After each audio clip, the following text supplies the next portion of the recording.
ایک پرانی سلطنت کی کہانی ہے جسے لوگ شمس نگر کے نام سے جانتے تھے۔ یہ شہر اپنے علم، فن اور بہادری کے لیے مشہور تھا۔ شمس نگر کے بادشاہ کا نام سلطان فخر الدین تھا، جو انصاف اور دانائی میں اپنی مثال آپ تھا۔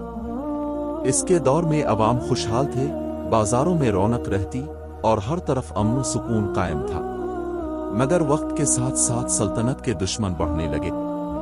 ایک روز شمال کی طرف سے ایک طاقتور لشکر نے شمس نگر پر حملہ کیا۔ دشمن تعداد میں زیادہ تھا، لیکن سلطان نے اپنی فوج کو حوصلہ دیا اور کہا، ہم کم ہیں مگر ہمارا ایمان اور اتحاد ہماری اصل طاقت ہے۔ جنگ کئی دنوں تک جاری رہی۔